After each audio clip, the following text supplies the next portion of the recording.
c'est Stéphane, votre ingénieur consultant en système d'information.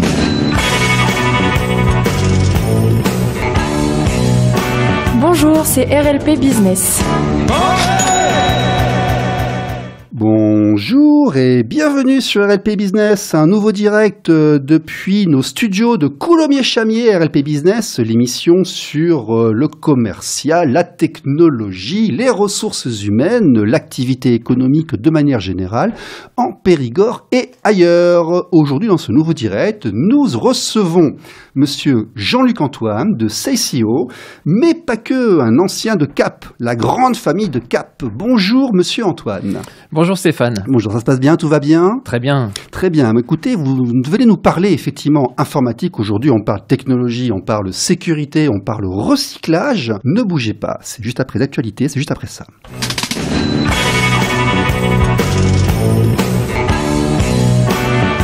Les actualités. Actualité, en 2024, la France a enregistré environ 220 000 cambriolages de résidences principales et secondaires, soit une hausse de 14% par rapport à 2022. Cela représente près de 600 cambriolages par jour, soit 1 toutes les 3 minutes. Deuxième point. Le marché français de la sécurité à domicile est en pleine expansion avec une croissance annuelle de 10%. En 2022, ce secteur représentait 1,2 milliard d'euros et les projections estiment que d'ici 2028, près de 50% des ménages seront équipés de systèmes de sécurité.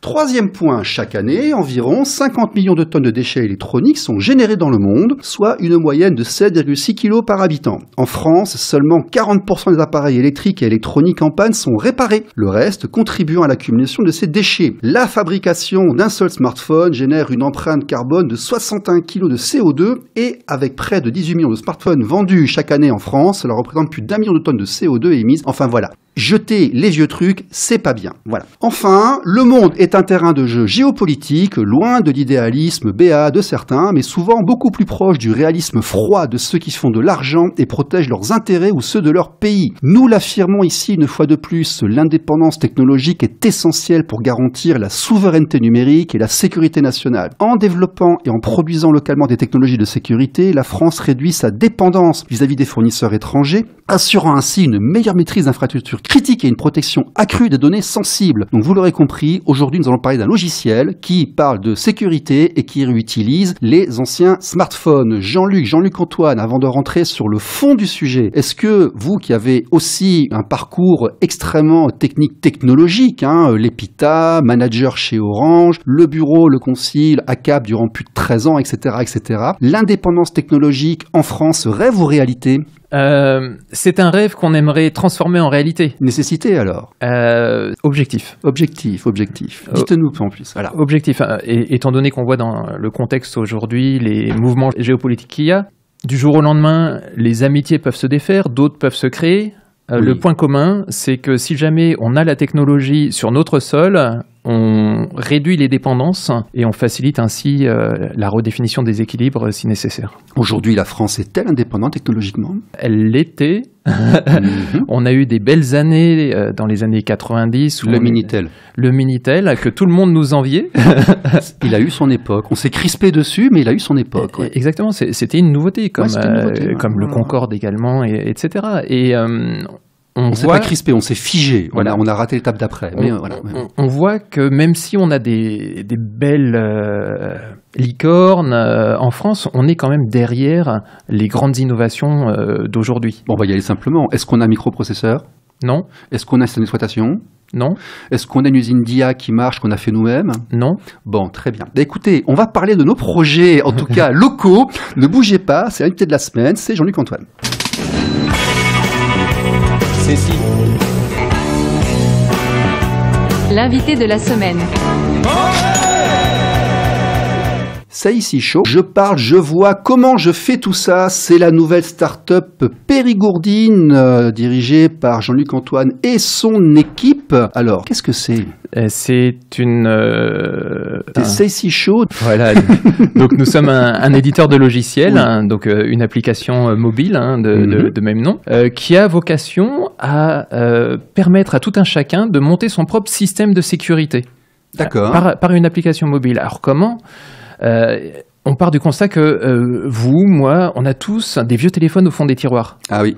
Avec en moyenne, parce que vous avez sorti des chiffres, mais on a 3 vieux téléphones au fond des tiroirs en moyenne. Et on les garde parce qu'on se dit que le dernier téléphone que je viens d'acheter, il pourrait se casser, je pourrais me le faire voler, il pourrait tomber en panne, et donc je peux toujours me rabattre sur un de ces vieux téléphones au fond de mon tiroir. Donc ça veut dire qu'ils sont encore en état de marche. Et c'est une aberration de vouloir jeter quelque chose qui fonctionne. Et donc, on se dit, on va donner une seconde vie à ces appareils et on va faire tourner notre application mobile dessus. La particularité, c'est qu'un téléphone, en fait, c'est mieux qu'un ordinateur.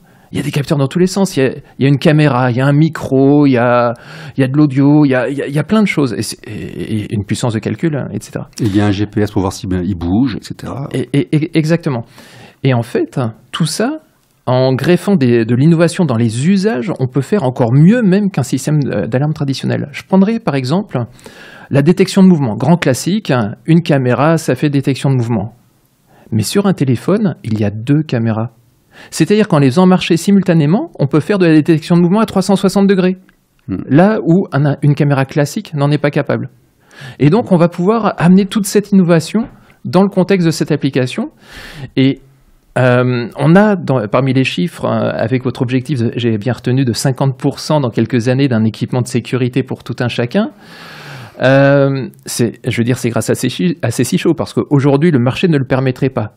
Parce que l'INSEE dit qu'il y a 80% de personnes non équipées, et ça ne varie pas, même si le chiffre d'affaires, comme vous l'avez annoncé, est à 2 chiffres sur le marché de la sécurité. Oui. C'est-à-dire que les acteurs traditionnels se battent pour faire grossir les ventes sur le marché des 20% qui sont déjà équipés. Donc ce marché est saturé, mais les 80% non équipés aujourd'hui n'y ont pas accès. Et si on se demande la raison qu'il y a derrière ça, c'est une barrière financière. C'est-à-dire qu'il faut acheter le matériel, il faut le faire poser par un professionnel et ensuite on a un abonnement mensuel qui est onéreux. Absolument. Ils viennent, ils font du démarchage, du porte-à-porte, ils vous vendent des packs qui sont chers à l'entrée et au renouvellement en poussant à la consommation.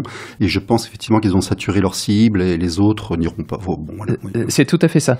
Et donc, pour supprimer les problématiques d'achat de matériel, rien de tel que de réutiliser les smartphones qui ne coûtent rien parce qu'on les a déjà. L'installation, c'est aussi compliqué que de poser son smartphone sur une bibliothèque. Il reste le software, l'application mobile. On a décidé d'être sur un modèle freemium de telle manière à ce que 99% de nos utilisateurs ne payent rien. Parce qu'on considère, et ça c'est le côté un peu militant de la chose, que la sécurité ne devrait pas être réservée à quelques-uns. Elle doit être accessible à tous. Et donc là, on a clairement enlevé toute la barrière financière sur toute la chaîne. D'accord. À partir de ça, je fais tourner mon application sur mon ancien smartphone, je les relie entre eux. On pourra en reparler tout à l'heure. Et je suis en mesure, sur mon téléphone du quotidien, de recevoir les alertes émises par l'appareil que j'aurais placé dans le salon, l'autre près de la porte d'entrée, l'autre dans le garage. D'accord. C'est intéressant parce que, comme tout le monde, j'ai parfois envie de savoir ce qui se passe quand je suis pas là ou ce genre de choses. Et puis je cherche parfois à avoir des trucs chinois que je commande sur Alibaba, etc. qui arrivent. Donc il faut une carte SIM, il faut... Non, pas nécessairement. Dans les solutions que j'ai vues moi. Ah oui. Dans les solutions que j'ai vues moi, il faut une carte SIM, il faut une alimentation autonome, et puis il faut aller manuellement l'enclencher quand je m'en vais, parce qu'autrement, dès que je passe dans le couloir, j'ai un texto, j'ai pas envie, je regarde le texto que lorsque je suis pas là, donc ça me pose des soucis, et effectivement, la solution idéale, moi je l'ai pas encore trouvée. Eh bien, on est en train de la fabriquer. Eh bien oui, c'est ça, voilà, c'est bien, c'est bien. C'est-à-dire, par rapport à ces inconvénients, il y a l'alimentation électrique qui est un élément. Il y a une coupure d'électricité. Est-ce que l'alarme va se remettre en place ? Quel est le comportement par rapport à cette coupure ? Voire même, si jamais c'est les prémices d'une intrusion, parce que le cambrioleur pourrait être amené à couper l'électricité avant de rentrer, justement pour ne pas déclencher l'alarme. Qu'est-ce qui se passerait ? Avec un téléphone, on a, même si la batterie est un peu faible, on a toujours la batterie qui permet de faire fonctionner le téléphone. Oui, au moins un petit peu. Oui. Et le téléphone peut détecter cette coupure électrique. Et donc, il peut déclencher une alerte. Oui. Et oui, on peut avertir aussi des coupures de courant. Et de la reprise du courant. Et de reprise au courant. Oui. Excellent, ça. Et la même chose sur Internet. Oui. Absolument. Voilà. Donc, on a le cas d'usage où il y a un cambriolage nocturne. Les cambrioleurs ont coupé la fibre avant de rentrer. J'ai mon téléphone du quotidien sur ma table de nuit. j'ai mis l'alarme dans le salon, dans le garage, dans la cuisine, je vais malgré tout, sans Internet, être en mesure de recevoir les alertes. Parce qu'en fait, les vieux téléphones étant accrochés au Wi-Fi de la maison, même s'il n'y a pas Internet, la communication entre les appareils reste possible. Et donc, je peux recevoir l'alerte sur mon téléphone du quotidien qui est également en Wi-Fi. Et ça, c'est une particularité fondamentale de notre solution, c'est qu'on est sur une architecture décentralisée. On va parler un peu technique. C'est-à-dire que sur un système classique d'alarme un peu numérique, on a des serveurs centraux qui font tourner l'application, qui récoltent la donnée et qui relaient vers le bon système d'alerte, le cas échéant.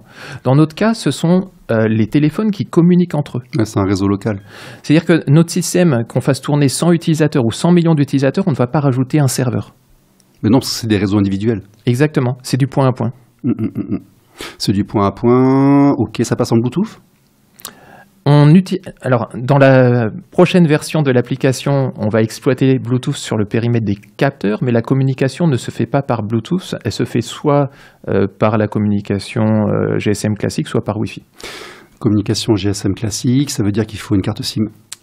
C'est un scénario, effectivement. On en trouve, mais aujourd'hui on trouve une carte SIM à 3 euros, oui, 2 euros, voilà, parce qu'on n'a pas besoin de centaines de gigas. Oui, exactement. Les textos sont illimités. C'est uniquement en cas d'alerte, sachant que la plupart du temps, le Wi-Fi est amplement suffisant. Oui, j'avais écrit un logiciel sur ça s'appelait WhereAreWay, c'était un truc pour suivre les livreurs, c'était une demande que j'avais eue en Asie. En fait, un truc, une application locale pour envoyer un texto ou pour analyser un texto qu'on reçoit, c'est très facile à faire. Oui.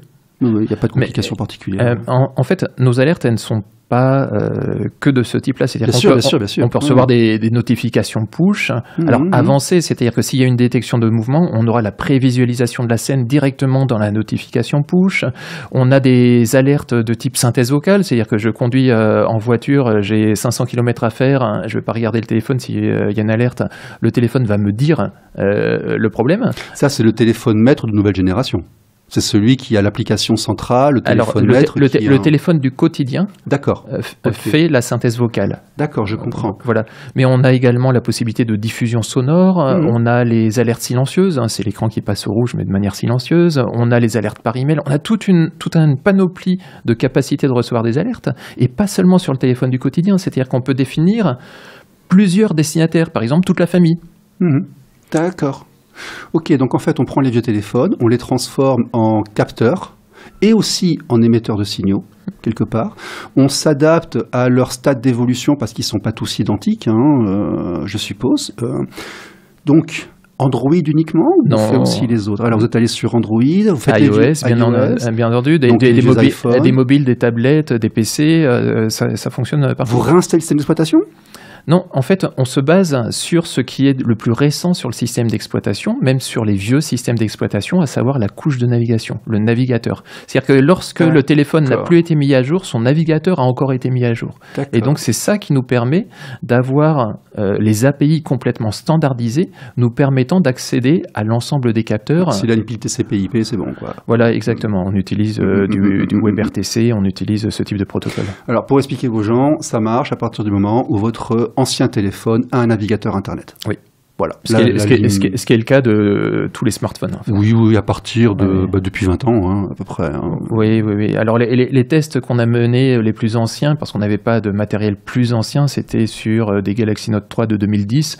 Donc, ça fait du 15 ans en arrière et ça tourne dessus. Ouais, ok, d'accord. Bon. Les vieux téléphones, très souvent, ils ne s'allument plus ou la batterie est foutue. Est-ce que vous êtes... Alors, question. C'est un peu tôt, mais... extension du modèle. Est-ce que vous avez trouvé des solutions, par exemple, pour remettre à niveau des anciens téléphones, voire acheter des vieux trucs dont les gens se débarrassent, pour ensuite faire de l'installation et de la livraison configurée, préparée? Non, c'est-à-dire qu'on veut rester éditeur de logiciels, on a une valeur ajoutée sur le produit qu'on fournit de cette manière-là, on n'en a pas sur la logistique. Oui, c'est tout à fait, voilà. Bien sûr. Et donc tout ce qui a trait à la logistique, on s'écarte. D'accord. Donc, un logiciel, en tout cas, il faudra faire de la com. Tout à fait. Donc il faudra dire aux gens d'aller ouvrir leur ancien téléphone et d'installer dessus. Oui. Donc ils vont commencer par le téléphone du quotidien, puis après ils vont aller mettre les trucs sur les autres. Voilà, ils vont. J'ai pas vu les captures d'écran parce qu'il y a un magnifique compte à rebours sur le site internet. Nous sommes à 7 jours, mesdames et messieurs, je crois. Hein. Voilà. C'est bien ça. Hein. C'est voilà. Et donc si j'ai compris dans ce qui est en train de monter là qu'on attend, nous assistons à un lancement. Messieurs, dames, nous allons définir certaines, vous allez faire ci, vous allez faire ça, ce téléphone fera ça, il y aura tel groupe et autres, et vous allez recevoir ce type d'alerte en fonction de vos envies. Et puis après, ça évoluera suivant ce que demanderont les gens, je suppose. Tout à fait, sachant qu'on a des périmètres d'évolution avec à nouveau de l'innovation qui sont déjà envisagés, c'est-à-dire que là, on parle de la sécurité des biens, mais la sécurité des personnes, c'est exactement la même chose. C'est-à-dire qu'avec le téléphone, on peut faire de la détection de chute, on peut mettre le gros bouton rouge d'alerte, on peut même coupler justement avec Bluetooth les cardiofréquencemètres. Il y a plein d'éléments d'innovation. C'est le monde des objets connectés. Voire même jusqu'à ce que j'appelle l'oreille déportée. C'est-à-dire que on a la capacité du micro sur le téléphone, on a l'audio qui restitue les sons. Si on branche ce qu'on enregistre sur le micro sur l'audio, le téléphone il a un bouton volume et donc je peux amplifier ce que le téléphone entend et ainsi mieux entendre grâce au téléphone. Vous, les services de police, URSSAF, l'inspecteur des impôts, et après tout le monde alors? Absolument pas. Non, pardon. parce que c'est le monde des objets connectés, il y a des lois qui sont passées, ça veut dire aussi que... De toute façon, au stade où on en est, il y a des micros partout maintenant. Dans la box free... Les renseignements généraux ont plus de facilité à utiliser les failles du téléphone lui-même plutôt que de tenter de s'interférer sur notre produit, parce qu'on est vraiment sur du point à point, alors qu'il y a des mécanismes dans l'OS qui permettent... C'est pas sur votre produit qui vont aller, c'était une blague idiote, c'est dire moi j'aime bien tel artiste, et puis il y a le réfrigérateur qui dit moi aussi, la machine à café qui dit ah non pas moi. Voilà, c'est le monde de demain, voilà. Ok, alors ce qui est intéressant là-dedans, c'est... Alors on va regarder un petit peu ce logiciel, qui l'a codé? C'est moi. Ah, parce que Jean-Luc Antoine est aussi ingénieur de formation. C'est ça, c'est-à-dire que je suis né les doigts dans le clavier, et ça m'est resté, quoi. C'est dans mon ADN. 72 comme moi, ZX81 Atari, Commodore 64. Mes premiers développements étaient sur Commodore 64. J'étais au Dragon 32, moi. Ça nous rajeunit pas. Non, mais c'est, je pense, la meilleure école. Oui. Oui, avoir ZX81, Dragon 32, Commodore 64, l'Atari, l'Amiga, les 486, les Pentium Microsoft avec l'écran bleu de la mort qu'il faut démonter et remonter en permanence. On prenait des machins à 1000 balles, là qu'on emboîtait, qu'on déboîtait. Mais c'est comme ça qu'on apprend. Exactement. Voilà, tout à fait. Ouais. Ok, donc vous avez codé cette application. Oui. En quelle techno? Alors, c'est du JavaScript que je vais qualifier bas niveau parce qu'on utilise toute la couche permettant d'accéder au matériel. D'accord. Vous avez développé une appli web locale en JavaScript. Oui. Ok, du JSON, du Java Objet, je suppose. En fait, c'est l'élément commun qu'on a dans le navigateur. Hein. Ouais. Et comme on est en décentralisé, toute l'application peut fonctionner sans nos serveurs et donc uniquement dans le navigateur. Et le seul langage natif dans le navigateur, c'est le JavaScript. Absolument. Tout à fait. Bon, alors pour les autres, ça veut dire que ça marche sur tous les navigateurs, si ça a été fait comme il faut, surtout ça respecte les normes il y a 15 ans. Voilà. On fait des très bonnes interfaces visuelles en JavaScript, il n'y a aucun souci. Bon, donc pas de développeur. Non. Et ça, c'est un gros atout en termes d'avantage concurrentiel. C'est-à-dire que je n'ai pas le risque que mon développeur du jour au lendemain parte. Donc ça me donne une certaine garantie dans la durée sur le produit. Et ça m'évite également qu'un concurrent arrive parce que le développeur ayant acquis un certain savoir-faire pourrait refaire la même chose. Certes, mais c'est comme tout, il y a le pour et le contre. Mais là, on va dire déjà, c'est pas une relation personnelle. Qu'est-ce que vous avez prévu pour faire la promotion de cette application ? Alors, énormément de la promotion numérique sur les réseaux, c'est-à-dire qu'on considère que les gens qui ont l'appétence pour ce type de produit utilisent déjà au quotidien un téléphone. C'est le minimum. Ouais. Et le type d'application qu'on utilise au quotidien sur un téléphone, ce sont les réseaux sociaux. En grande majorité. Et donc, on va communiquer principalement sur 4 réseaux sociaux dans un premier temps, qui sont, selon les tranches d'âge, Facebook, Instagram, TikTok et YouTube. Alors, YouTube, c'est plutôt pour la partie tutoriel. Donc, on a un axe de communication de cette nature. On aura ensuite, très classiquement, l'advertising, aussi bien sur les réseaux que sur les moteurs de recherche. Et derrière, on va envisager l'animation de communautés. Donc on sort des réseaux, C'est-à-dire qu'il y a par exemple des sites avec des milliers de fans de smartphones. Donc une communauté smartphone. Et ben, on rentre dans cette communauté, on fait la présentation produit et on anime également l'usage au sein de cette communauté. Donc on a vraiment des poches qu'on va prendre dans un premier temps. Très rapidement, on va aller parasiter, on va dire, les stores. C'est-à-dire qu'il y a des applications verticales sur les stores qui existent, mais qui sont spécialisées dans une fonctionnalité. Par exemple, une application qui transforme votre ancien téléphone en caméra. Il y en a plein, voire même un babyphone. Il y en a plein, mais ça ne fait que ça. Et donc, on va aller faire de la promotion de notre application lorsque les gens cherchent ce type d'application. Et comme ça, on sera visible au moment où les utilisateurs sont en recherche de ça, justement. D'accord. Donc là, on a un profil très particulier que l'industrie n'aime pas du tout, c'est-à-dire un technicien codeur qui devient en fait un businessman. Je connais bien parce que c'est mon parcours. Je me rappelle de l'Américain qui m'a dit I think it's the direct flow, mais c'est pas grave. Mais moi, genre bon anglo-saxon, j'adore. Voilà, c'est comme ça. Voilà. Par contre, ce que vous me dites, l'investissement personnel pour développer l'appli, c'est bien. Après, des projets de millionnaires, moi j'en ai plein le carton. J'ai jamais réussi à les vendre. Comment déjà est-ce qu'on devient un bon commercial lorsqu'on est ingénieur et qu'on ne nous apprend pas à l'école à devenir entrepreneur ou commercial parce que vous avez grandi en France, c'est pas la culture locale.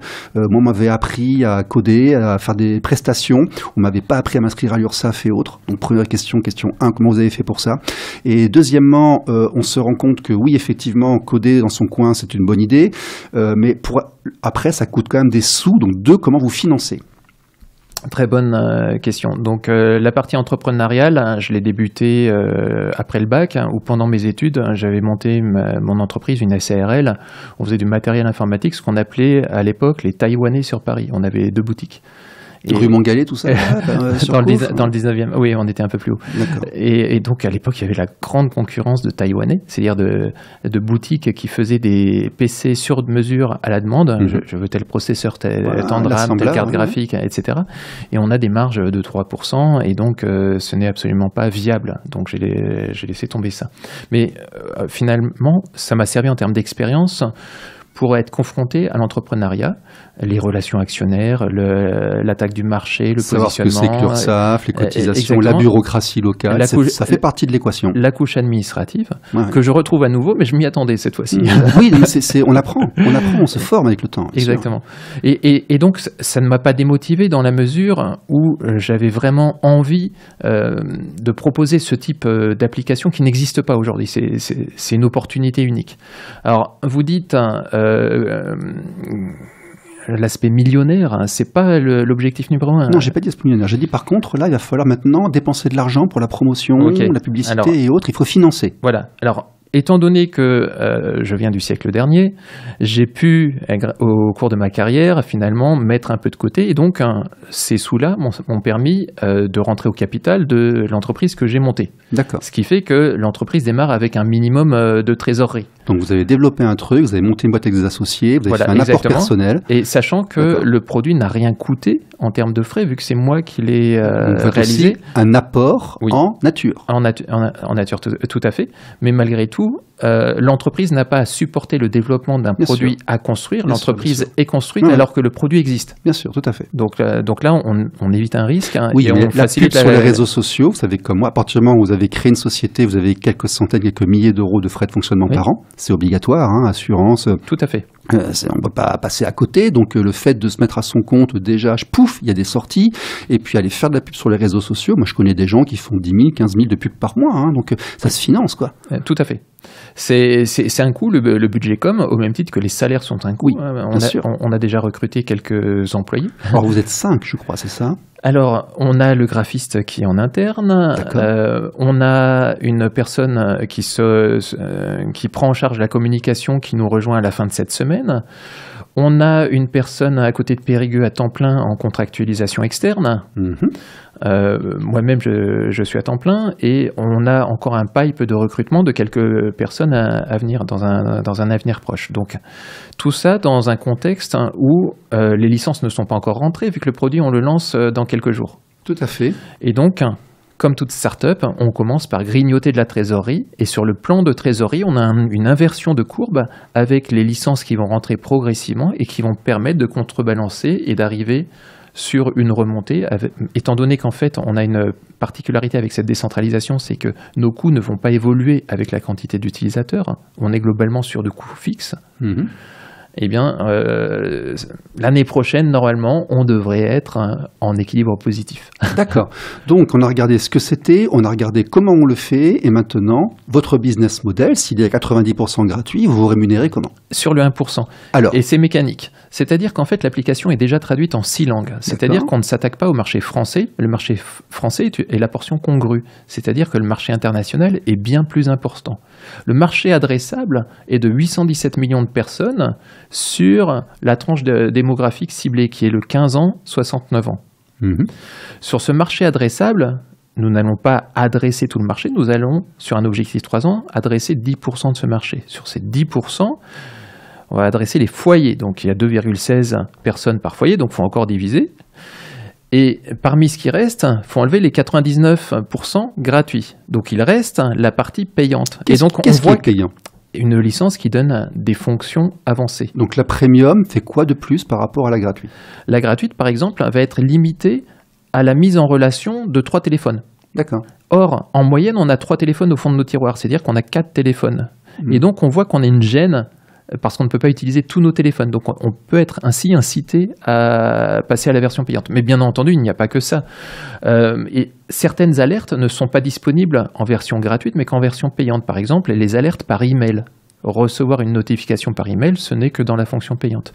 La version gratuite sera limitée aux alertes traditionnelles. Texto. Les textos n'y sont pas. Notifications. Les push notifications. Voilà. D'accord. C'est-à-dire la pop-up qui apparaît sur le téléphone. Du quotidien. Voilà. Donc ça, ça, on l'a en version gratuite.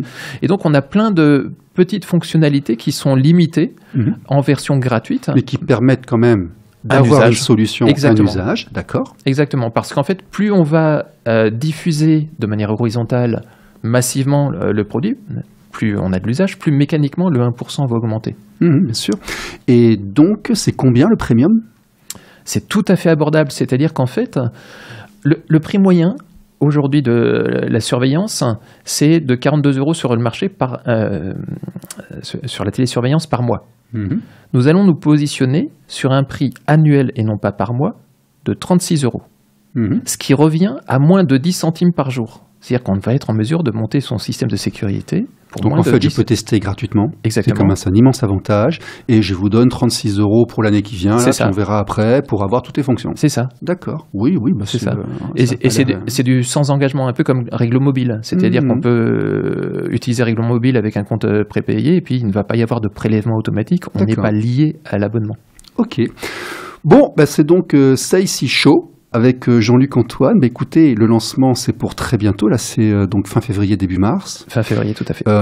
Vous revenez nous voir d'ici 6 mois, 1 an pour nous raconter comment ça s'est passé ? Volontiers. Avec grand plaisir. Et puis, est-ce que vous voulez saluer peut-être des collaborateurs ? On peut dire leur nom, là, ils sont sur le site web, je peux les citer ? Oui. Oui, il y a Jennifer, Community Manager, il y a Michael, qui est directeur artistique, il y a Flavie, qui est à la communication. Vous êtes tous à la pépinière Capacité. Tout à fait. Bonjour Aurélie Briand, qui nous trouve régulièrement des talents locaux. Oui, Jean-Luc Antoine, pourquoi le Périgord ? Le Périgord, c'est un endroit vraiment serein pour pouvoir créer de l'innovation numérique. Et l'innovation numérique n'a pas de contraintes géographiques. Je suis bien d'accord, c'est l'ex-cybernomade qui parle. Et puis ici, il y a des canards, comme disait l'autre. Bon, allez, c'est parfait. Merci d'être venu. J'ai rencontré un confrère qui code la nuit. Il n'y a pas que moi, il y a les autres aussi. À bientôt tout le monde, la semaine prochaine. Au revoir.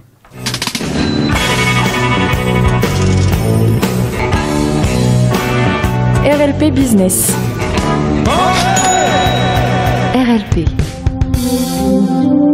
Radio libre en Périgord.